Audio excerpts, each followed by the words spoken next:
দর্শক, স্বাগত এই সময়। আমি ফখরুল আলম কাঞ্চন আপনাদের সঙ্গে আছি।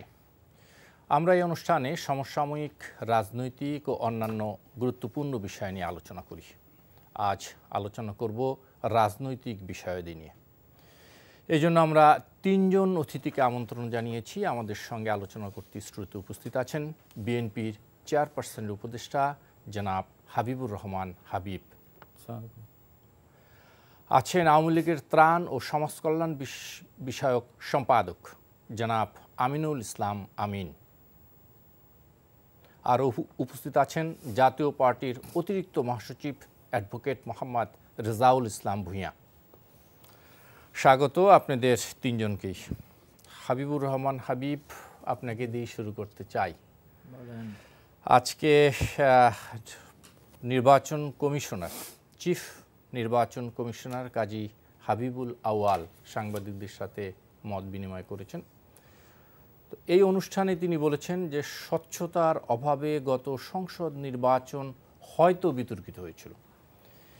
তিনি এই আলোকে কিছু কথা বলেছেন এবং আগামী নির্বাচনে যাতে এই স্বচ্ছতার অভাব না হয় সেজন্য কিছু দিক নির্দেশনামূলক কথাও বলেছেন, আলোচনা করেছেন এবং সর্বোপরি নির্বাচন সুস্থ সুন্দর করার জন্য সকল মহলের উদ্যোগী হওয়ার আহ্বান জানিয়েছেন।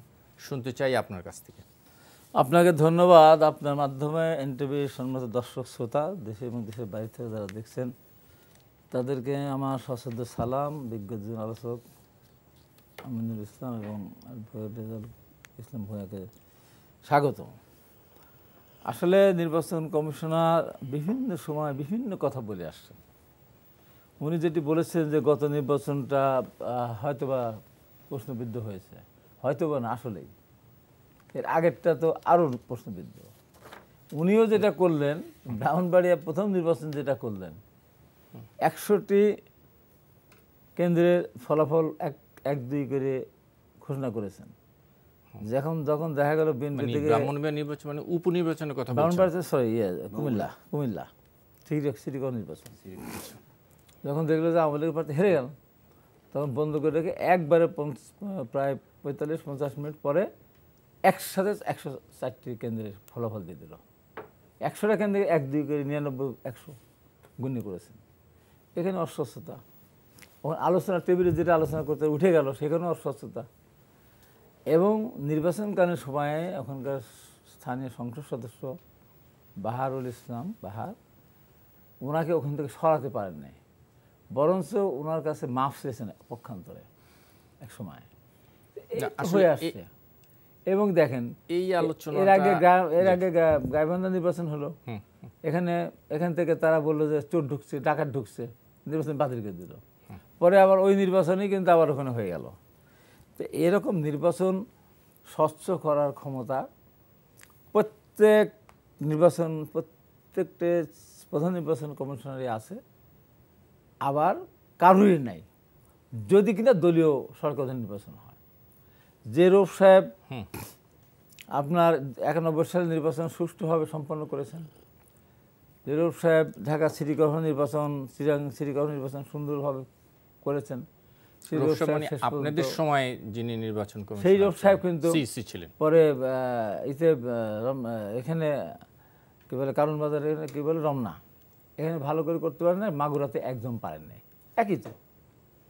একই তো ওই জন্য কোনো নির্বাচন কমিশনারেরই সম্ভব না সুষ্ঠু নির্বাচন করা, যদিও দলীয় সরকার নির্বাচন হয়। দল যারা রাষ্ট্রীয় ক্ষমতা আছে তারা যদি বলে শপথ বাক্য উচ্চারণ করে, যেমন গতবার করেছিলেন 2018 সালে, যে আমার উপর বিশ্বাস রাখেন, আমাদের উপর বিশ্বাস রাখেন, সরকারের উপর বিশ্বাস রাখেন, নির্বাচন সুষ্ঠু হবে। আসলে কি নির্বাচন হয়েছে? নির্বাচনের আগে সব এলাকা ছাড়া, মাঠ ছাড়া, আমরা সব আহত হাসপাতাল ভর্তি, আমরা প্রার্থীরা সব। সেই জন্য উনি যতই বলুক না কেন, সবার এখানে ব্যাপার না, আওয়ামী লীগের দরকার নাই, কারোর দরকার নাই। শুধু প্রধানমন্ত্রী বলবে যে নির্বাচন সুষ্ঠু হবে, আমি দেখতে চাই নির্বাচন সুষ্ঠু হবে, যার ভোট সে দেবে, সব ঠিক। জি, আমি এই পয়েন্টটি একটু শুনে আসি। জনাব আমিনুল ইসলাম আমিন, জনাব হাবিব বলেছেন যে শুধু সরকার দল বা নীতি নির্ধারক পর্যায়ে যিনি আছেন উনি প্রধানমন্ত্রীর কথা বলেছেন। আমি বলবো যে নীতি নির্ধারক পর্যায়ে যারা আছেন তারা যদি চান সুষ্ঠু নির্বাচন করা সম্ভব, সুষ্ঠু নির্বাচন হতে পারে।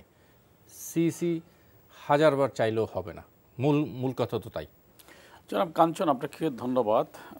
আমি ধন্যবাদ জানাচ্ছি জনাব হাবিব ভাই এবং রেজাউল ভাইকে, এবং আমি সালাম জানাচ্ছি এনটিভির সম্মানিত দর্শকদেরকে যারা অনুষ্ঠান দেখছেন। আসলে দেখুন, অলমোস্ট সপ্তাহে কয়েকদিন টক শোতে আসি এবং ঘুরে ফিরে আমরা একই কথা বলছি। হাবিব ভাই যা বলছে আমিও তা বলছি, হয়তো রেজাউল ভাই তা বলছে। কারণ আমি জানি না এই কথা বলাতে মানুষ আমাদের উপর কতটুকু সন্তুষ্ট হচ্ছে অথবা কতটুকু অসন্তুষ্ট হচ্ছে। এখন ধরেন আমরা বেদ বাক্যের মতো কিছু কথা বলে যাচ্ছি যেখান থেকে বেরোবার সৎসাহস আমাদের নেই। কারণ হাবিব ভাই বললেন যে একজন চাইলে হয়, আবার তিনি বলছেন, তারাই বলছেন যে উনি চাচ্ছেন না, মানে অর্থাৎ এখানে এই সরকারের অধীনে নির্বাচনে যেতেই তো চাচ্ছেন না। সেটা বলছি, উনি চাইলে হয়। আবার উনি বলছেন যে যিনি চাইলে হয় তার অধীনে নির্বাচনও করবে না। আবার ওরাই বলছেন নির্বাচন কমিশনকে শক্তিশালী করা দরকার। দেখেন এই কথাগুলি কি কন্ট্রাডিক্টরি না, সেলফ কন্ট্রাডিক্ট করছে না? আমি একদিক দিয়ে বললাম উনি চাইলে সব হয়, আবার বলছি যে না নির্বাচন কমিশন শক্তিশালী করেন, আবার বলছি নির্বাচন কমিশন আইন করেন। তাহলে মানুষ আমার কোনটা বেছে নেবে? উনি কুমিল্লার কথা বললেন, আমি একটা চ্যালেঞ্জ করি বলে, আপনি এই নির্বাচন কমিশন ভবিষ্যতে কী করবো আমি জানি না, কিন্তু এই নির্বাচন কমিশন গঠন করার পরে প্রথম উপনির্বাচনটা হয়েছে নারায়ণগঞ্জে সিটি কর্পোরেশন নির্বাচনে, তারপরে কয়েকটি উপনির্বাচন এবং কয়েকটি সিটি কর্পোরেশন এবং স্থানীয় সরকার নির্বাচন। আপনি এই নির্বাচনগুলো নিয়ে একেবারে চরম আওয়ামী লীগ বিরোধী মানুষও কিন্তু কোনো অভিযোগ করেনি। কুমিল্লাতে যেটা উনি বলছেন যে একসাথে 120টা, নারায়ণগঞ্জ নির্বাচন, রংপুরের নির্বাচন, এটা নিয়ে কথা নাই, কিন্তু কুমিল্লা নির্বাচন নিয়ে কথা কেন হলো? যখন আওয়ামী লীগের প্রার্থী 300 কত ভোটে এগিয়েছিল, 700 কত ভোটে এগিয়েছিল, তখন হঠাৎ করে বিএনপির বিদ্রোহী প্রার্থী যিনি সাসপেন্ড হয়েছিলেন তিনি লোকবল নিয়ে সেখানে ঢুকলেন। কারণ আপনি বলেন আমরা 4 জন লোক এখানে কথা বলছি, এখানে যদি 50 জন লোক ঢুকে আমাদের কথা বলাটা অব্যাহত রাখা সম্ভব কিনা, আমাদের কথা বলা মানুষ শুনবে কিনা? তখন নির্বাচনী ফলাফল বন্ধ ঘোষণা না করে বিকল্পটা কি ছিল? এখন বন্ধ করা মানে তো কারচুপি করা না, এটা তো আপনার এখানে ইভিএমের মাধ্যমে, আমি বারবার একটি কথা বলছি, ইভিএমে আপনার যদি এটা হতো তাহলে তো বিএনপির যিনি বিদ্রোহী প্রার্থী ছিলেন যাকে বহিষ্কার করা হয়েছে উনি তো তার নির্বাচনী যে কেন্দ্র তাদের দাবি অনুযায়ী যেখানে তাকে হারিয়ে দেওয়া হয়েছে সেখানে তারা কত ভোট পেয়েছিল সেটা তো মিডিয়ায় প্রচার করতে পারতো, করেছে, তাহলে তো ক্লিয়ার হয়ে যেত বিষয়টা। এখন তো মিডিয়া, আপনি কয়টা মিডিয়াকে বন্ধ করবেন মুখ? আপনি যদি প্রিন্ট মিডিয়া বন্ধ করেন, ইলেকট্রনিক মিডিয়া বন্ধ করলে আপনার সোশ্যাল মিডিয়া কোথায় বন্ধ করবেন? কোনো সুযোগ নাই তো আপনার। তো সেটা তো হয়নি, কারণ আসলে ওখানে কোনো ধরনের কারচুপি হয়নি। যেটা সমস্যা হয়েছিল, যেটা আমি বললাম যে একসাথে রুমে এতগুলো মানুষ ঢোকার কারণে অবভিয়াসলি নির্বাচন ফলাফল ঘোষণাটা বন্ধ করতে হয়েছিল। এখন ধরেন যদি হাবিব ভাইদের কারো প্রতি আস্থা না থাকে তাহলে তারা রাজনীতিটা কেন করছেন? এখন ধরেন উনি বলছেন 2014 নির্বাচনের কথা, আমি সরকারের অধীনে থাকলে আস্থা আছে, আমি সেটাই বলছি যে এই তত্ত্বাবধায়ক সরকার নিয়েও তো হাবিব ভাইরা বলছেন যে 2008 সালের নির্বাচনে হয় না, এটা আওয়ামী লীগকে জিতিয়ে দেওয়া হয়েছে। জাতীয় পার্টির নুরুল ইসলাম ভাইরা বলছে 91 সালের নির্বাচনে আমাদের ক্যাম্পেইন করতে দেওয়া হয়নি, ঘর থেকে বের হতে দেওয়া হয়নি। আমরা বলছি 2001 সালের নির্বাচনে বঙ্গবন্ধু কন্যা তার বাসভবনে পৌঁছার আগে তার রেড টেলিফোন কেটে দেওয়া হয়েছিল, তার ইলেকট্রিক লাইন কেটে দেওয়া হয়েছিল, 14 জন সচিবকে ওএসডি করা হয়েছিল, আওয়ামী লীগ নেতাদের প্রার্থীদের বাড়ি বাড়ি ওই দিনই যৌথ বাহিনী অভিযান পরিচালনা করেছিল, আওয়ামী লীগের এমপি প্রার্থী মির্জা আজম, রফিকুল আনোয়ার সহ 4 জনকে গ্রেপ্তার করা হয়েছিল। তাহলে কি হলো? তাহলে তো তত্ত্বাবধায়ক সরকারগুলো নিয়ে তো কথা হচ্ছে না তা না। তাহলে তত্ত্বাবধায়ক জন, এবং এই তত্ত্বাবধায়ক একটু বিতর্কিত কে করলো? যদি আমি সমস্ত কিছু ভুলে গেলাম, 2001-এর পরে বাংলাদেশের একজন বিচারপতি না চাওয়ার পরে কি কারণে আপনি বিচারপতিদের বয়স বাড়িয়ে এক সময় যিনি আপনাদের নেতা ছিলেন তাকে তত্ত্বাবধায়ক সরকার প্রদান করতে গেলেন? আচ্ছা ঠিক আছে, তারপরে যখন উনি সেই দায়িত্ব নিতে রাজি হলেন না, সেটা আন্দোলনের মুখ হোক, ওনার ভদ্রতার কারণে হোক, অথবা দেশকে সংঘাতের বাঁচানোর জন্য হোক, আই স্যালিউট হিম। তাহলে বিএনপি সেকেন্ড অপশনে যেতে পারতো, গেলেন না। থার্ড অপশনে যেতে পারতো, গেলেন না। ফোর্থ অপশনে যেতে পারতো, গেলেন না। ফিফথ অপশনে গেলেন কেন? আচ্ছা তারপর আমরা নির্বাচনে ছিলাম, তাহলে কি কারণে বিনা কারণে একসাথে নির্বাচনগুলোকে অবৈধ ঘোষণা করে দিলেন? তাহলে আপনারা কি নির্বাচন চেয়েছিলেন, নাকি আপনারা ক্ষমতা থাকতে চেয়েছেন? তাহলে ক্ষমতা কুক্ষিগত করতে কারা চাইলো, আমরা নাকি তারা? এখন এই বিষয়গুলো খোলাসা না করে ব্লেম গেম, পারস্পরিক দোষ দেওয়ার সংস্কৃতি। আমি বলছি না যে আওয়ামী লীগ তুলসী দোয়া পাতা। দেখুন, আমাদের দলের সাধারণ সম্পাদক নির্দ্বিধায় বলেছেন যে আমিও ফখরুল ইসলামকে ফোন করতে পারি, আবার চাইলে উনিও করতে পারে, এবং মাননীয় প্রধানমন্ত্রী ফোন করেছেন অতীতে, এবং উনিও বলেছেন বারবার যে আমরা 2018 মধ্যে নির্বাচন চাই না। 2018 নির্বাচনে অবশ্যই কিছু বিতর্ক ছিল, নো ডাউট, কিন্তু আমরা সেটা চাচ্ছি না। তাহলে যখন চাচ্ছি না, তাহলে আসেন কিভাবে চান সেটা কথা বলেন। আপনি কথাও বলবেন না, আলাপও করবেন না, আপনি বিদেশের কাছে গিয়ে বলবেন আমি নির্বাচন করবো না, করবেন না। অ্যাডভোকেট রেজাউল ইসলাম ভূঁইয়া। সিএসিজি বলেছে যে নির্বাচনের স্বচ্ছতার অভাবে প্রশ্নবিদ্ধ হয়েছে। আমার মনে হয় যে নির্বাচনটা কিভাবে স্বচ্ছতাটা নষ্ট হলো এই ব্যাখ্যাটাও আর একটু ভালোভাবে দিলে আমরা হয়তো বলেছেন, একদম কনফার্ম করেন নাই, পুরাপুরি বলেন, হয়তো বলেছেন। আমি যে আমাদের নির্বাচনী ব্যবস্থায় যে জিনিসটা দেখছি সেটা হলো যে নির্বাচন প্রশ্নবিদ্ধ মূলত হচ্ছিল এখন নির্বাচন কমিশনের কোনো লোকবল নাই, নিজস্ব ওই রকম কোনো লোকবল নেই। পুরা নির্বাচনটা নির্বাহী বিভাগের লোকজনকে দিয়ে সম্পন্ন করা হয়। না, তাই তো হবে, কিন্তু এত লোক তো আপনার বিশেষ করে প্রশাসনের হবে না, প্রশাসনের পক্ষ থেকে করা হয়, কিন্তু সেই প্রশাসনের লোকজন থাকার কথা হলো নিরপেক্ষ। তারা যখন নিরপেক্ষ না থেকে একটি দলের পক্ষে যায়, 91 সালে একরকম অভিযোগ ছিল, তারপর একরকম অভিযোগ ছিল, গত 2 নির্বাচনে একরকম অভিযোগ ছিল যে প্রশাসন সূক্ষ্ম কারচুপি করছে, ষড়যন্ত্র করছে, এর পক্ষে গেছে। তখন নির্বাচনটা স্বচ্ছতার প্রশ্ন আসে এবং প্রশ্নবিদ্ধ নির্বাচন হয়। অতীতের নির্বাচনগুলোতে আমরা কিন্তু এই জিনিসটা দেখছি। এখন আপনি অবাধ সুষ্ঠু নির্বাচন সংবিধান অনুসারে করার দায়িত্ব কিন্তু নির্বাচন কমিশনের। এটা কিন্তু নির্বাচন কমিশনকে আপনার শক্তিশালী করতে হবে। নির্বাচন কমিশনে এরকম কোনো আইন নাই যে নির্বাহী বিভাগের কর্মকর্তারা যখন নির্বাচনকালীন সময়ে নির্বাচন কমিশনের আন্ডারে কাজ করে, তখন নির্বাচন কমিশন নির্বাচন সংক্রান্ত কোনো আইন যদি তারা লঙ্ঘন করে বা কারো পক্ষে অবস্থান নেই, তাকে সরাসরি শাস্তি দেওয়ার কোনো নির্বাচন কমিশনের এখতিয়ার নেই।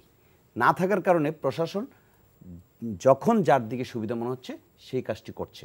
গত 2 নির্বাচনে আওয়ামী লীগের পক্ষে, মহাজোটের পক্ষে তারা কাজ করছে বলে অভিযোগ আছে। আমার মনে হয় যে আমাদের একটা আইন, অবাধ সুষ্ঠু এবং প্রশ্নবিদ্ধ নির্বাচন না হওয়ার জন্য একটা আইন আমরা এতদিন বলেছি নির্বাচন কমিশন নিয়োগের আইন করার জন্য। এখন আমাদেরকে একটা দাবি জানানো দরকার যে নির্বাচন কমিশনকে একটা পাওয়ার দেওয়া উচিত, যে পাওয়ারটা কোনো প্রশাসনিক কর্মকর্তা যদি নির্বাচন কমিশনের রোলের বাইরে কোনো প্রার্থীর পক্ষে কাজ করে বা তারা নিরপেক্ষ নির্বাচনের বাইরে যে কোনো কার্যক্রম করে, তাকে তাৎক্ষণিকভাবে নির্বাচন কমিশন এখন যে সমস্ত আইন আছে সেই আইনগুলো কি প্রয়োগ হচ্ছে এখন? না, পুরোপুরি আইনগুলো প্রয়োগ হচ্ছে না, কিন্তু আপনি আবার নতুন করে যদি একটা আইন আপনি করেন, আইন হইলে সেই আইনটা যে প্রয়োগ হবে তার কি কোনো নিশ্চয়তা আছে? এই নিশ্চয়তা কেউ দিতে পারবে না, কিন্তু আইন হওয়ার পরে বাংলাদেশে অনেক কিছু দেখা গেছে যে একসময়ে এসিড মারার প্রবণতা বাংলাদেশে অনেক বেশি ছিল। 80-র দশকে যখন এসিড মারলে মৃত্যুদণ্ড হলো, আপনি দেখবেন এসিড মারার প্রবণতা কিন্তু কমে গেছে। একেবারে যে হয় না এটাও কিন্তু বাস্তবতা না। একজন কর্মকর্তা যখন চিন্তা করবে, পুলিশ কর্মকর্তাকে, পুলিশের ওসি অথবা বিজেপির লোক অথবা আনসারের লোক অথবা একজন টিচার, প্রিজাইডিং অফিসার, যে আমি একজন প্রার্থীর পক্ষে গেলে আমার চাকরিটা চলে যেতে পারে, আমার শাস্তিমূলক ব্যবস্থা হতে পারে, আমার জেল জরিমানা হতে পারে, তখন হয়তোবা সেই অবস্থানটা যেভাবে উলঙ্গভাবে নিচ্ছে এই অবস্থা নিবে না। আমাদেরকে একটা রাস্তা বের করে আসতে হবে, এবং এখন করা সম্ভব কী কারণে? আপনার সংসদে যদি আওয়ামী লীগের সংখ্যাগরিষ্ঠ আছে, একটা আইন আনা হয়, পাশ করাটা খুব সহজ, এবং এটাতে অনেক বিতর্ক হবে। আজকে সরকার বলছে নির্বাচন হবে সাংবিধানিকভাবে, আর বিএনপি বলছে নির্বাচন হবে তত্ত্বাবধায়ক সরকার আন্ডারে, তত্ত্বাবধায়ক সরকার ছাড়া নির্বাচন যাবে না। এবং বিএনপি এটাও বলছে যে এই প্রধানমন্ত্রীর আন্ডারে নির্বাচন যাবে না, যদিও হাবিব ভাই বলছে যে প্রধানমন্ত্রী চাইলে হতে পারে। প্রধানমন্ত্রী কিন্তু চাওয়ার কোনো এখতিয়ারই নেই, কারণ প্রধানমন্ত্রী একটা দলের প্রধান, এইটা চাবে অবাধ সুষ্ঠু নির্বাচন চাবে হলো নির্বাচন না ব্যবস্থা নেওয়ার যে ব্যাপারটা, এইটার কোনো আমার মনে হয় যে কোনো ইয়েতে প্রধানমন্ত্রীর থাকবে না, কারণ উনি একটা দলের তখন ইয়ে থাকবে। এবং নির্বাচনকালীন সরকারের নির্বাচনকালীন সরকার কিন্তু নির্বাচন পরিচালনা করবে না, করবে হলো রুটিং ওয়ার্ক। না নিশ্চয়ই, কিন্তু হাবিব ভাই যেটা করছে এটারও যৌক্তিকতা আছে। এটা হলো বর্তমান প্রেক্ষাপটে আমরা ওই জায়গায় গিয়ে পড়ছি, কিন্তু ওই জায়গাটাতে আমাদের পৌঁছা উচিত না, আমাদের মানসিকতাটা ওই জায়গাটা যাওয়া উচিত না। আমরা নির্বাচন কমিশনের মাধ্যমেই একটা অবাধ সুষ্ঠু নির্বাচন যাতে করা যায়, এই জন্য কি কি করার দরকার এটা করা দরকার। নিশ্চয়ই জনাব হাবিবুর রহমান হাবিব, আমরা আলোচনা করছিলাম নির্বাচন কমিশনারের বক্তব্য নিয়ে। যদি আমি যেটি বিরতির আগে বলছিলাম যে এ দায় কার, পরিবেশ তৈরির দায় কার নেবেন? কি রাজনৈতিক দলগুলোর কোনো দায় নাই? না, আমি একটা কথা বলেছি এর আগে, আমার ভাই আমি জিনিসটা হয়তো ওইভাবে বুঝতে পারিনি জিনিসটা। আমি বলেছি যে নির্বাচন কমিশনার করা কিছু নাই, সবাই পারে, কেউই পারে না, কারোর দরকার নাই। যদি প্রধানমন্ত্রী চান, কিন্তু চাবেন না, উনি চাবেন যে না, তার প্রমাণ হিসেবে উনি বলেছেন যে দলীয় সরকারের অধীনে যে নির্বাচন সুষ্ঠু হয় তা আমরা প্রমাণ করেছি। এটা 100% ভিতরে 100% এই কথাটা সত্য না, 100% অসত্য কথা এটা। সেই জন্য আমি বলেছি যদি উনি চান, না আমি যদি হ্যাঁ না এটা যে সত্য না, এটা তো প্রমাণিত যে এটা সত্য না কথাটা। নির্বাচনটা সুষ্ঠু হয়নি, দলীয় সরকার দিনে হয় না, এই সরকার দিনে হয়নি। ওই জন্য যদি উনি চান, কিন্তু উনি তো চাবেন না, আমি সেই হিসেবে কথাটা বলছি। আর একটা কথা, দায়টা কার? দায়টা টোটালি সরকারের।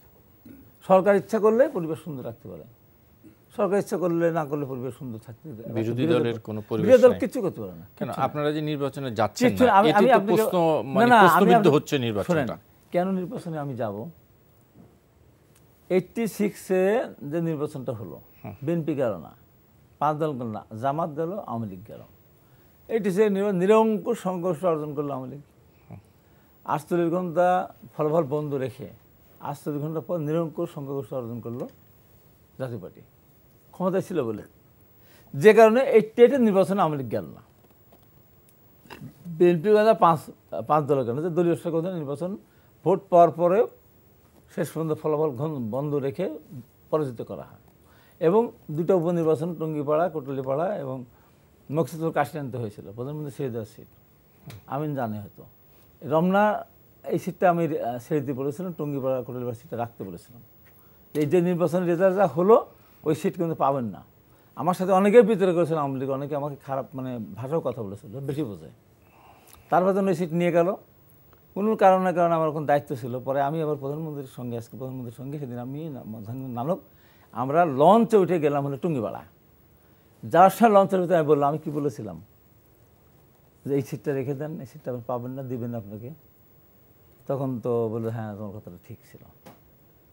যে কারণে আপনার 96-এর 15 নির্বাচনে আওয়ামী লীগ যায় নাই, বিএনপির অধীনে নির্বাচন আমি জিততে পারবো না। যে কারণে আপনার আমরা 2014 সালে নির্বাচনে যাই নাই। 2007 সালে সংসদ ভেঙে দিয়েছিল, মন্ত্রিসভা ভেঙে দিয়েছিল। তো সেখান তো নির্বাচন না হলে ক্ষমতা বিএনপি থাকার কোনো সুযোগ ছিল না। তো এই যে কথাটা বলা যায় বিএনপি ক্ষমতা কন্টিনিউ করতে চায় নাই।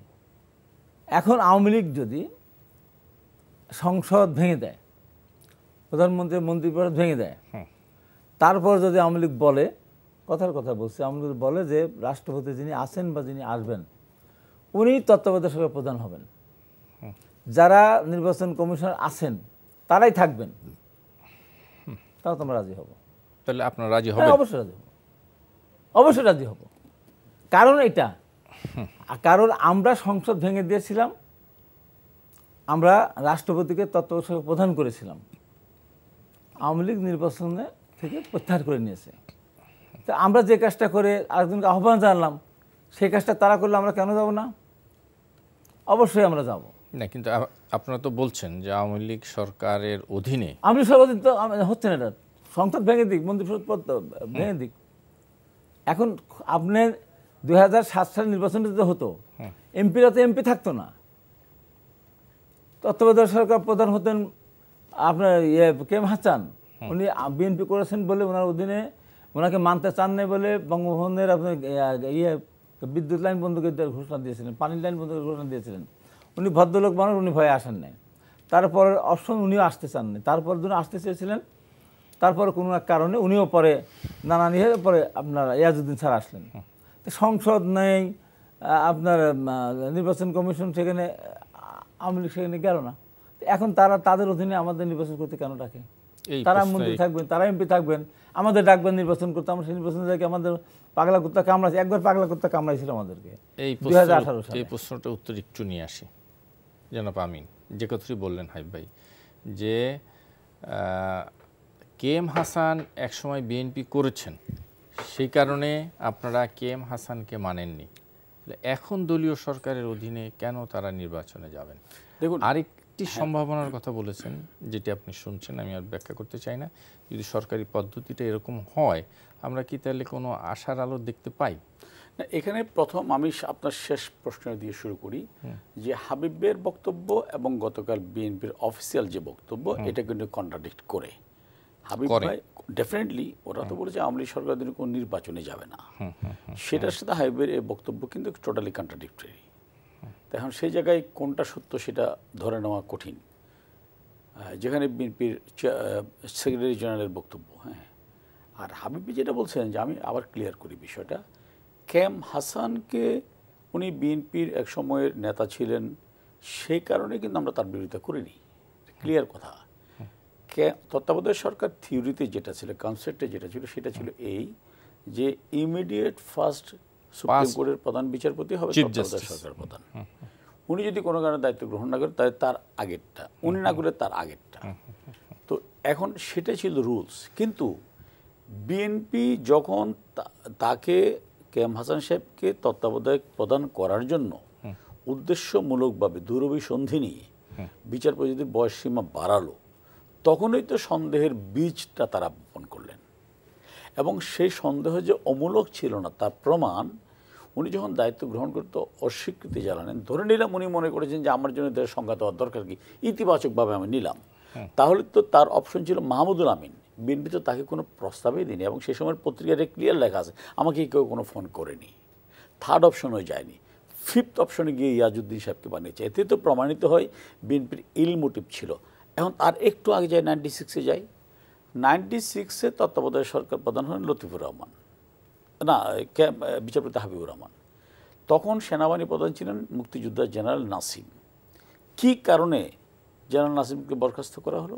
কারণ বিএনপি ভেবেছিলেন উনি যেহেতু একটু মুক্তিযোদ্ধা, হয়তো উনি নির্বাচনে বিএনপির পক্ষে ভূমিকা রাখবে না, সে কারণে তাকে ক্ষমতাচ্যুত করে, তাকে বরখাস্ত করে জেনারেল মাহবুবকে সেনাপ্রধান বানিয়ে তৎকালীন রাষ্ট্রপতি আব্দুর রহমান বিশ্বাস একটা ভাষণ দিয়েছিলেন। সে ভাষণ দেওয়ার আধ ঘন্টা পরে তৎকালীন প্রধান তত্ত্বাবধায়ক সরকার জনাব হাবিবুর রহমান একটি বক্তব্যে সরাসরি বলেছেন যে মহামান্য রাষ্ট্রপতি স্ববিবেচনা কিছু সিদ্ধান্ত নিয়েছেন, কিন্তু তার আগে বলেছিলেন আমি প্রধান তত্ত্বাবধায়ক সরকার প্রধানের সাথে আলোচনা করে সিদ্ধান্ত নিয়েছি। অর্থাৎ তারা সবসময় ক্ষমতাটা কুক্ষিগত করে রাখতে চেয়েছে, যে এমন একটি নির্বাচন ব্যবস্থা চাই যাতে আমাদের ক্ষমতা আসাটা নিশ্চিত হয়। আমি আগেও বলেছি, এটা আমি রিপিট করতে চাই না, 2007-এর নির্বাচন আমাদের পার্টিসিপেট করেছিল। অতীতে আমরা খুব বেশি আলোচনা আমি একটু সামনে প্রসঙ্গে আসছি, তাহলে তো এখন তারাই তো ক্ষমতার কুক্ষিগত। তাহলে এই ঘটনাগুলো যদি না ঘটাতো, তাহলে তো আজকে এই বিতর্কটা একটু আসতো না। আর আমি আরেকটা জিনিস বলি, আমি যেটা মনে করি পার্সোনালি, বাংলাদেশের নির্বাচন ব্যবস্থা কিন্তু খুব বড় কোনো গলদ নেই, গলদটা কিন্তু পলিটিক্সে। এই পলিটিক্সটা যতদিন আপনারা ঠিক করতে না পারবেন, বা আমরা না পারবো, এই দায় অ্যাবসলিউটলি বিএনপির, এই দায় অবশ্যই খালেদা জিয়ার। কেন? অফকোর্স নট, আপনারা তো ক্ষমতায় আছেন। না না, আমি বলি ক্ষমতায় থাকলে তো সেই দায় আমরা পালন করছি, পলিটিক্স ঠিক করার দায়িত্ব আমি পারবো না। আপনি প্রতিদিন যখন আমাকে নাঙ্গা তলোয়ার নিয়ে ঘুরে বেড়াবেন মারার জন্য, আমি কিন্তু আপনার সাথে রাত যাপন করব না, কোনো সুযোগ নেই। কিন্তু আক্রমণ, পাল্টা আক্রমণের বক্তব্য সম্ভব, সেটা শুনেন, পৃথিবীতে কোনো মানুষের কিন্তু সম্পর্ক খারাপ হয় না, আবার কোনো সম্পর্ক ভালো যায় না, আবার খারাপ সম্পর্ক ভালো হয়। ভালো হওয়ার জন্য কী করতে হয়?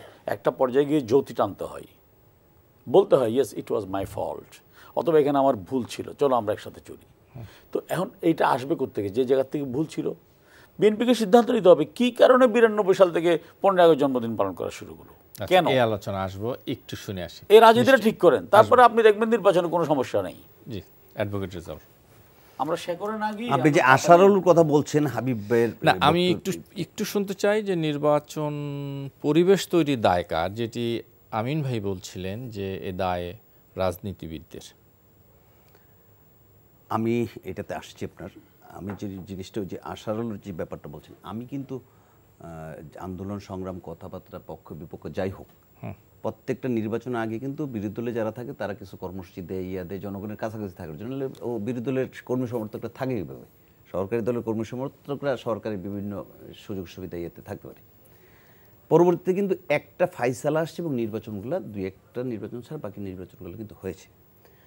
আপনি যদি কিছুদিন যাবৎ আপনি আওয়ামী লীগের নেতাদের বক্তব্য দেখেন, তাহলে আমার কাছে কেন কেন মনে হচ্ছে যে হয়তোবা ওনারা যেই পয়েন্টে আছে যে একমাত্র সংবিধানের ইয়ার বাইরে আর কোনো নির্বাচন হবে না, সেই জায়গাতে সরে আসতে পারে।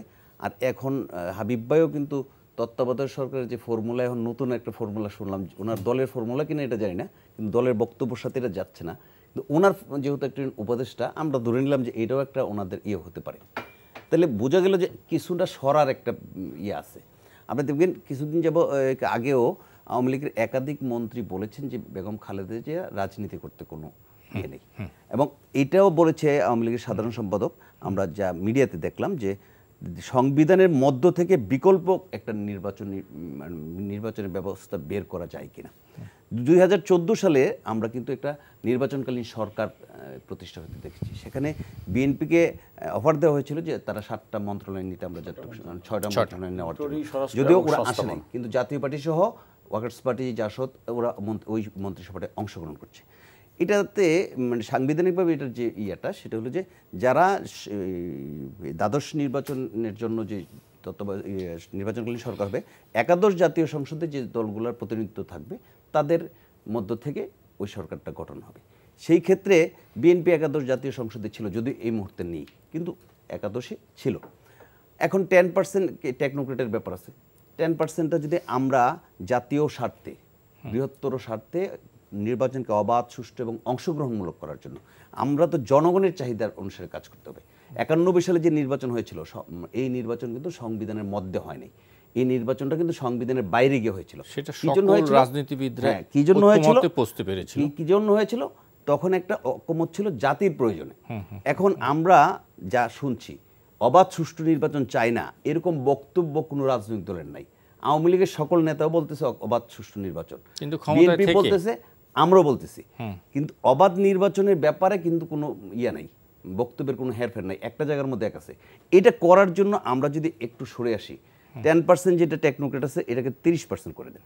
30% করে দিলে একটা ব্যালেন্সের মধ্যে এসে, যদি তত্ত্বাবধায়ক সরকার না হয়, সংবিধানের মধ্য থেকে একটা ব্যালেন্স আসলো, সেই ইয়াতে সব দলের অংশগ্রহণে নির্বাচনকালীন সরকার থাকলো, তারা রুটিন ওয়ার্ক করলো, নির্বাচন কমিশনকে আমরা শক্তিশালী করি।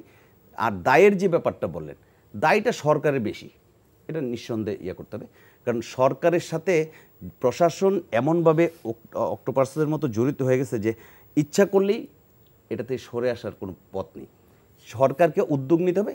অন্যান্য বিরোধী দল যারা আছে রাজপথের, সংসদের এবং সংসদের বাইরে সুশীল সমাজ, সবারকে এটার দায়িত্ব নিতে হবে, তাহলেই সম্ভব। ইভেন আমাদের নির্বাহী বিভাগের যে কর্মকর্তারা আছে, যারা নির্বাচনের সাথে সংশ্লিষ্ট আছে, তাদেরকেও দায়িত্ব আছে। তারা যে দায়িত্বটা সাংবিধানিকভাবে পালন করার কথা, যে অবাধ সুষ্ঠু নির্বাচনের জন্য তার কাজ হবে, সে যখন এইটা পালন না করে, সেজন্য একটা পক্ষের অবস্থান নেই, তাহলে সেও এই দায়িত্ব থেকে উত্তরণ হওয়ার কোনো পথ নেই। তাকেও তার দায়িত্ব পালনের জন্য সচেষ্ট হতে হবে, তাকেও দায়ী নিতে হবে। তাহলে আমার মনে হয় যে একটা অবাধ, সুষ্ঠু এবং অংশগ্রহণমূলক নির্বাচন আমরা প্রত্যাশা করতে পারি। আমার মনে হয় যে আমরা বিরতি নেই, তারপর ফিরি। যেন ভাবি, আপনি কিছু বলতে চান, ছোট্ট করে একটু বললে। হ্যাঁ, তাহলে আমি একটা বলতে চাই। আমার ভাই রেজাউল ইসলাম যে কথাটা বলছেন, কথাটা খুব পরিষ্কার, খুবই পরিষ্কার কথা, যে মন্ত্রিপরিষদ ভেঙে দিয়ে সংসদ বিলুপ্ত করে যদি নির্বাচন হয়, তখন সেই যদি সরকার, যে সরকার নির্বাচন, সেই সরকার দলীয় সরকার থাকলো না। আমি ওইটাই বলতে চেয়েছি। মহাসচিবের বক্তব্যের সাথে আমার বক্তব্যের কোনো কন্ট্রাডিকশন নাই। মহাসচিব বলেছেন এই সরকার অধীনে, এই প্রধানমন্ত্রীর অধীনে নির্বাচন করব না, নির্বাচনে যাব না। আমি তো তাই বলছি। এই সংসদ থাকবে না, প্রধানমন্ত্রী থাকবে না, আওয়ামী লীগেরই রাষ্ট্রপতি থাকবে, আওয়ামী লীগেরই নির্বাচন কমিশন থাকবে। যেন আমরা যদি বলতে পারি যে আমাদের নির্বাচন কমিশন থাকবে, আমাদের রাষ্ট্রপতি তত্ত্ব প্রধান, আপনার নির্বাচনে আসেন, তাহলে আমি কোন যুক্তিতে বলবো যে আমি এখানে যাব না? আসুক না আওয়ামী লীগ। যেন হাবিব আপনি বলছিলেন, আমি যদি তার সাথে একটু জুড়ে দিই এ কথা বলে, যে রাজনীতিতে গত কয়েকদিন যাবতীয় আওয়ামী লীগের নেতৃবৃন্দ যেটা বলছেন যে মানে খালেদা জিয়া রাজনীতি করতে পারবেন, নির্বাচন করতে পারবেন কি না, এই নিয়ে এক ধরনের একটা কথা এসছে। আপনারা কি বলছেন যে কেন এই কথাটি আসলো? তার মানে কি আপনাদেরকে নির্বাচনে নিয়ে আসার প্রথম ধাপ হিসেবে এটি আসতেছে? না না, এটা হলো আওয়ামী লীগের মন্ত্রীরা বেগম খালেদা জিয়াকে নিয়ে উপহাস করতেছে। না, তা কেন বলছেন আপনারা? আজকে কি হলো? এখন তো তার 6 মাস তার বৃদ্ধি হয়েছে না? হ্যাঁ, হওয়ার পথে সুপারিশ করেছে, এবং বলতেছে যে 2 শর্ত মেনে চলতে হবে। যে রাজনীতি করতে পারবেন না, যেটা শর্ত বিধি দিতে পারবেন না, যিনি রাজনীতি, তাহলে কি হলো? এই কয়দিন উপহাস করলো না? একবার উনি রাজনীতি করতে পারবেন, আবার বলে যে নির্বাচন করতে পারবেন না। এইসব তামাশা এসব মানুষ বোঝে। এখন যাক, ওইসব সময় নষ্ট করতে চায় না। যেটা আমার ভাই আমিন যেটা বলেন যে এই যে গ্রেনেড হামলা করে মারতে চেয়েছিল, আমার মনে হয় না না দরকার আছে তো, এটা মারতে যে চাইতো 2004 সালের ঘটনা না? জি, তারও তো 2 বছর ক্ষমতা ছিল বিএনপি, তখন কি মারতে পারতো না? এবং দেখেন 1988 সালে 24শে জানুয়ারি লালদিঘির ময়দানে আজকে প্রধানমন্ত্রীকে গুলি করলো পুলিশ, বিডিআর, একের পর এক 25 জন মারা গেল। তারপর কি একসাথে আছে না? না না, আছে তো, একসাথে আছে না এখন? না না, শুনলে তো হবে না, কথাটা তো আসতে ওই জায়গায় যে নির্বাচনে আজকে আপনি বিএনপির অধীনে নির্বাচনে, বিএনপির অধীনে না, তত্ত্বাবধায়ক সরকারের নির্বাচনে গেলেন না, আপনি আমাকে কেন আপনার অধীনে নির্বাচনে ডাকেন? ওই নির্বাচন তত্ত্বাবধায়ক সরকারের জন্য আপনি 173 হরতাল করেছেন, এখন কেন আপনি তত্ত্বাবধায়ক সরকার বিধান আপনি মানবেন না? ঢাকা নির্বাচনের ডাক দেওয়া এবং আসার একটা সলিউশন আসবে, এই কারণে তো ঢাকা আসুক, এই জায়গায় আসুক, একটা জায়গায় আসুক, ঠিক আছে, সংসদ ভেঙে যাবে, মন্ত্রিসভা থাকবে না, অটোমেটিক্যাল থাকবে না। শাহাবুদ্দিন সাহেব, শাহাবুদ্দিন সাহেব চলে গেলেন, নতুন রাষ্ট্রপতি, তারও দিন হোক নির্বাচন, এই কমিশনের নির্বাচনের কোনো সমস্যা নাই, অ্যাকচুয়ালি নতুন। কারণ এই যে আমার কথা বলে 10 সেশনের কথা বলি, ভালো নির্বাচন করেছে, আমাদের দেশে করে নাই। আমাদের হয়তো 3টা নির্বাচন হয়েছে, 4টা নির্বাচন হয়েছে, তা 3টা নির্বাচন তো আমাদের এই দেশের নির্বাচন কমিশন নির্বাচন করেছেন, কই কারোর ভোট তো কেউ কাটে নাই, কাউকে তো আহত করে নাই। 2008 সালে অসভ্য সেনাশাসিত সরকার, আওয়ামী লীগের আন্দোলনের ফসল, তাও তো তখন প্রার্থী আহত হয় নাই, প্রার্থী গ্রেপ্তার হয় নাই, প্রার্থীর ওখানে মানে ভোট কেন্দ্রে দখল হয় নাই। হ্যাঁ, হয়েছে কোনটা? 10% ভোট, ওটা আওয়ামী লীগও যায় না, আওয়ামী লীগও জানে না। ওটা প্রশাসন সেই সময় 111 সরকার তার নিজের গা বাঁচানোর জন্য তারা 10% ভোট কোথাও কোথাও অনেক জায়গাতেই একদম পিওর নোকামার্কা সিল মেরে ভরে রাখছিল, যেটা প্রমাণ হলো যে অতীতে কোনোদিন 2008টার সময় নির্বাচন হতো, 4টা পর্যন্ত নির্বাচন হতো, শুরু হতো, 4টা নির্বাচন হতো, সব দলেরই একজন করে চিফ এজেন্ট থাকতো। এইবার প্রথম 8 সালে আধা ঘন্টা বের করে দিয়েছিল সমস্ত এজেন্টদেরকে। তখন আমরা বাক্স, ওখানে আওয়ামী লীগের নৌকামাকা সিলমের ভরে রাখে নাই, তার কোনো প্রমাণ আছে, এবং 87% ভোট কাস্ট হয়েছে। তারপরও কিন্তু এই যে 2018 সালের নির্বাচন, 2014 আমরা নির্বাচন যায়নি, 153টা 129টা দল নির্বাচনে যায়নি, 40টার মধ্যে 39টার মধ্যে আমরা নির্বাচনে যাইনি, 153 বিনা প্রতিদ্বন্দ্বিতায়, শেষে বলি বিনা প্রতিদ্বন্দ্বিতা হলো। তারপরে তো 47টা কেন্দ্রে একজনও ভোট দিতে যায়নি। আমরা কি এজেন্ট ছিল না? না, যে পরিবেশ তখন তৈরি হয়েছিল, কোনো পরিবেশ না তো, যেভাবে 147টা নির্বাচিত, 153 নির্বাচিত হওয়ার পরে তখন আর পরিবেশের কোনো ব্যাপার ছিল না তো, তখন আর নির্বাচন হলেই বাকি, না হলেই বাকি। সরকার গঠনের তো হয়ে গেছে, 149টা কেন না, 150টা কেন না, 151টাই বা কেন না? যদি একটা মরে যায় তার সরকার গঠন হবে না। একদম তারা এমন নিরাপদ জায়গায় নিয়ে গেছিল যে একটা দুটা মরে গেলেও যেন 151 সরকার গঠন করতে পারে। আবার কথা হলো জি, এখন দেশটাকে যদি সামনের দিকে এগিয়ে নিতে হয়, আপনি যত যাই বলেন, যত গল্পই আমাদের শোনান না কেন, দেশের আজকে অর্থনৈতিক পরিস্থিতি কিন্তু ভয়াবহ খারাপ। যারা আওয়ামী লীগ করেন কিছু লোক, তারা মনে করতেছেন না দেশের অবস্থা খারাপ।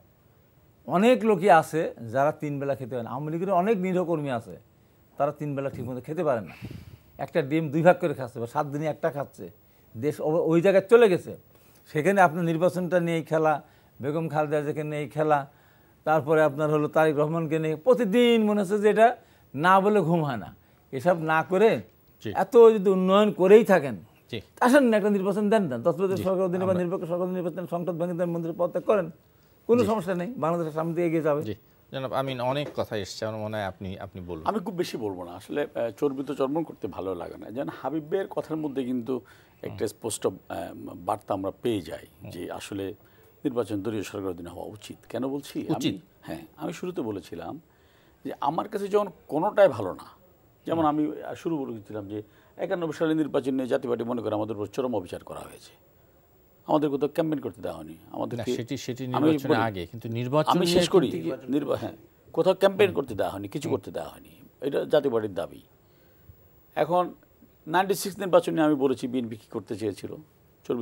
2001-এ উনি বলছেন যে 2018 নির্বাচনে তাদের উপর হামলা হয়েছিল, 2001-এ তারও ভয়ঙ্কর হামলা পরিচালিত হয়েছিল, আওয়ামী লীগ নেতাদের তো দেশ ছেড়ে পালাতে বাধ্য করা হয়েছিল রাতের বেলায়। তাহলে ওটা এখন আজকে হাবিবের নতুন একটা তথ্য দিলেন যে 2008-এর নির্বাচনেও 10% ভোট আগে থেকে আর্মিরা ঢুকে দিয়েছে, এটা প্রথম আজকে শুনলাম, আমি আগে কোনোদিন শুনিনি। এখন নতুন নতুন আবিষ্কার হচ্ছে। তাহলে আপনি যখন সব কিছু বিতর্কিত করে ফেলছেন কোনোটাই, তাহলে দরকারটা কি? তাহলে দলীয় সরকারের অধীনে হোক। আমি আসছি ফর্মুলার কথা বলেছেন। না, ফর্মুলা আর যাচ্ছে না তো, ফর্মুলায় আপনি ফর্মুলাতে যাচ্ছেন না, কারণ আপনি তো ফর্মুলায় গেলে তো আপনি ওটাও যখন জিতবেন না তখন বিতর্কিত করতেছেন, তাহলে আর ফর্মুলায় গিয়ে লাভ হইল কি? একটি সুষ্ঠু নির্বাচন আমি সুষ্ঠু তো হচ্ছে না, আর আপনি তো মানছেন না। যদি সুষ্ঠু নির্বাচন চাইতো বা বিএনপি 96-এর ক্ষমতা হ্যান্ডওভার করে কি কারণে সেই সময়ের সেনাবাহিনীর প্রধানকে বরখাস্ত করলেন? আপনি কক্ষিগত করতে চাচ্ছেন, আপনি সুষ্ঠুতা চাচ্ছেন না। আপনি এই জন্য 2008-এও বলছেন সুষ্ঠু হয় নাই, কারণ 10% ঢুকে দিয়েছিল। তাহলে আপনি তো বিতর্কিত করছেনই, তাহলে দলীয় সরকারের দিনে হোক, সমস্যাটা কি? এখন হাবিব ভাই বলছেন দেশ এগিয়ে যেতে হবে, দেশকে এগিয়ে যাচ্ছে না। উনি অর্থনীতির কথা বলছেন, বাংলাদেশ অর্থনীতি খারাপ, অস্বীকার করি না। পৃথিবীর কোন দেশের অর্থনীতি ভালো একটু বলুন না। গত 3 দিন আগে American one of the biggest bank Silicon Valley bank আজকে বন্ধ হয়ে গেছে। আজকে আরেকটা ব্যাংক বন্ধ হয়ে গেছে, আমেরিকার মতো জায়গায় ব্যাংক বন্ধ হয়ে গেছে, যার আমানত হচ্ছে দেউলিয়া হয়ে গেছে, যার আমানত হচ্ছে $14 বিলিয়ন হয়ে গেছে, এটা আমানত হয়ে গেছে।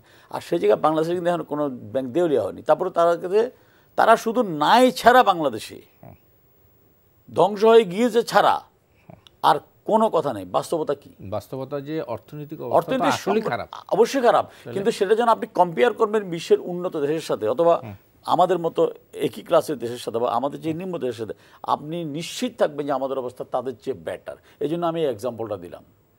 আপনি রেশনিং কি বাংলাদেশে, আপনি জার্মানি যান, লন্ডনে যান, আপনি দোকানে গিয়ে বলেন আমার 5 লিটার তেল দাও, আমি গ্যারান্টি দিচ্ছি পাবেন না। রেশনিং আপনি 5 লিটার তেল কেন কিনবেন? আমাদের দেশে কিনতে পারছেন। ওরা আমাদের চেয়ে অনেক অর্থনৈতিকভাবে শক্তিশালী দেশ, তবু দেয়ার রেশনিং। তো সেই জায়গায় আমরা তাদের তুলনায় ভালো আছে, কষ্টে আছে মানুষ। আবার কষ্ট লাঘব করার জন্য মাননীয় প্রধানমন্ত্রী তাদের জন্য টিসিবির মাধ্যমে বিভিন্ন উপায়ে সামাজিক নিরাপত্তা বেষ্টনীর মাধ্যমে তাদের সহায়তা দিয়ে যাচ্ছেন, খাদ্য সহায়তা দিয়ে যাচ্ছেন। আমরা থেমে নেই। তো সুতরাং দেশ এগিয়ে যাচ্ছে। এখন বিষয়টা হচ্ছে কি নির্বাচন। এখন ধরেন আমি স্বীকার করি যে আমাদের দায় আছে, কিন্তু আমরা সেই দায় প্রত্যেকবার পালন করার চেষ্টা করেছি। আমরা 2014-তে চেষ্টা করেছি, 2018-তে কথা বলেছি, 2018 নির্বাচনের কথা বলেছেন বিএনপি। আপনি বলেন, আমি তো হাবিবকে বলছি যে 73-র পর থেকে একটি নির্বাচন দেখান যে নির্বাচনে দলীয় প্রার্থীরা মনোনয়ন বঞ্চিত হয়ে সরাসরি দলের শীর্ষ নেতার বিরুদ্ধে অভিযোগ করেছে চিৎকার করে মিডিয়াতে যে আমি লন্ডনে টাকা পাঠাতে পারিনি বলে নমিনেশন পাইনি। সেটা কি, ওটাও কি তারা বিতর্কিত করেনি এক ধরনের? শুধু এটা কি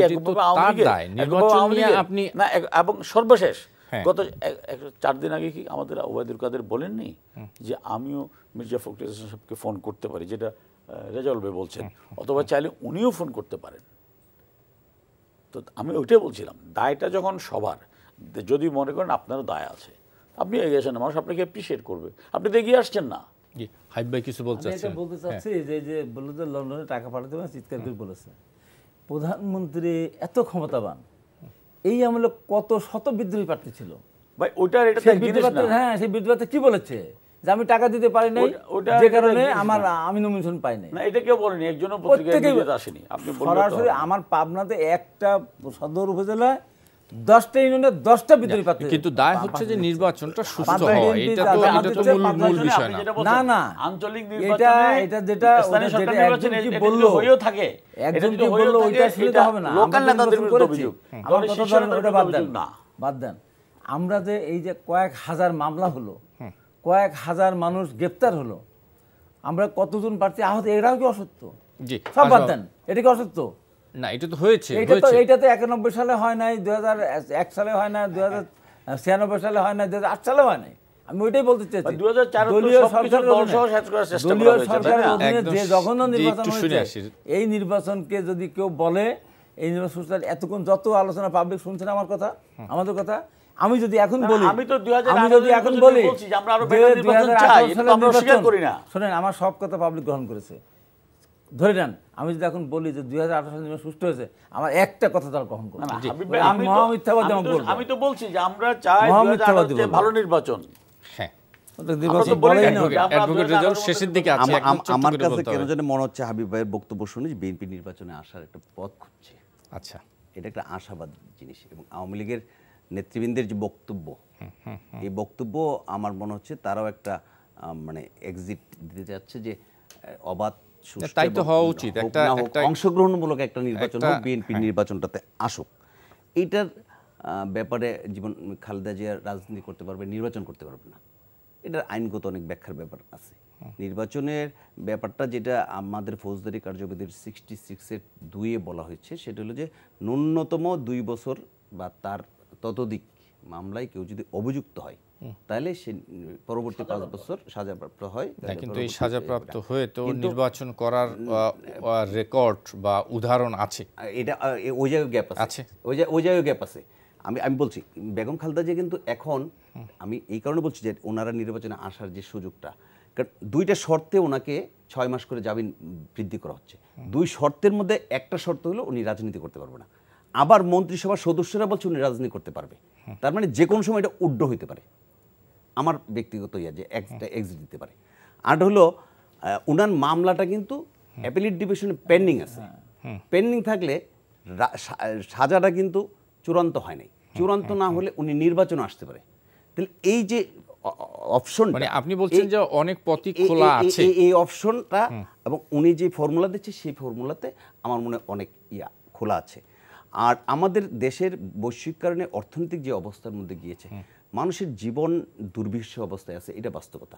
আমরা হয়তো বা ওইরকম শ্রীলঙ্কা বা পাকিস্তানের মতো বিপর্যয়ের সম্মুখীন হয় নাই, এটা ঠিক, কিন্তু এই বাস্তবতা ঠিক। প্রতিনিয়ত বাজার দর যেভাবে বাড়ছে, এবং এইটা মনিটর করার দায়িত্ব কিন্তু সরকারের, বাণিজ্য মন্ত্রণালয়ের। সেই ক্ষেত্রে আমার মনে হয় যে বৈশ্বিক কারণ ছাড়াও কিছু পণ্য আমাদের দেশে আছে, যে পণ্যগুলা ডলার দিয়ে আমদানি করতে হয় না, এটার মূল্য যখন বৃদ্ধি হয় সিন্ডিকেটের মাধ্যমে, তখন কিন্তু মানে হয়। আর হাবিব ভাই বলল যে ওই যে 91-96 সব কিছু হয়েছে, 91 থেকে 96 পর্যন্ত বিএনপি ক্ষমতায় ছিল। আমি তখন ছাত্র সংগঠনের সেক্রেটারি ছিলাম কেন্দ্রীয় কমিটির। আমার মনে হয় 4 বছর আমরা বাসার মধ্যে ঘুমাইতে পারিনি, এবং মামলা ডিটেনশন এমন হেন কোনো কাজ নাই যে হয় না। আমাদের 154টা মিটিং 144 দ্বারা করা হয়েছে। আর 91 নির্বাচনে আমাদের যে অবস্থা হয়েছে, 3 জোটের রূপরেখা বলা আছে, যারা নির্বাচনে অংশগ্রহণ করবে সকল দলকে সমান সুযোগ দেওয়া হবে, এবং 3 জোটের রূপরেখার সমঝোতাটা কিন্তু এটা। কিন্তু আপনারা সেই সমান সুযোগ পাননি, আমার মনে হাতে আর একদম সময় নেই। আমি একদম জাস্ট নির্বাচন প্রত্যেকটাই কম বেশি বিতর্কের মধ্যে আছে, আমরা অন্তত এই বিতর্ক কিভাবে কমায় আনতে পারি, একদম 30 সেকেন্ড। হ্যাঁ, না আমি বলছি যে উনি যেটা বললেন, যদি আজকে দলীয় সরকার অধীনে নির্বাচন হতো তো 35 টাকা 5টা পেত না। ওই সময় স্বাভাবিকভাবেই ইমিডিয়েট পাস্ট গভর্নমেন্ট ক্ষমতাচ্যুত, তারপরে আন্দোলনের মধ্য দিয়ে তাদের সমস্যা তখন থাকবেই, এটা ধরেই নিতে হবে। জি প্লিজ। আমরা ফাইনালি আসলে বিতর্কের মধ্যে থাকবে পলিটিক্স, এটাই বাস্তবতা। আর নির্বাচন যত ঘনিয়ে আসে বিতর্ক তত বাড়ে। সব কিছুর পরে আমরা চাই 2023 অথবা 24-এ যে নির্বাচনটা হবে, দ্বাদশ সংসদ নির্বাচন, সেখানে বিএনপি সহ বাংলাদেশের সব রাজনৈতিক দল আসুক, এবং আসার জন্য আমার মনে হয় তাদেরও মনটা খুলতে হবে এবং দায়িত্বশীলভাবে পালন করতে হবে। পুরো এইটুকু তো চাচ্ছি না। সব দলের অংশগ্রহণে একটা অবাধ সুষ্ঠু নির্বাচন হোক। আমরা তো এবং সেই মিনিমাম ক্ষেত্রে- বললাম, বলে যে দিল, ওপেন তো করে দিলাম।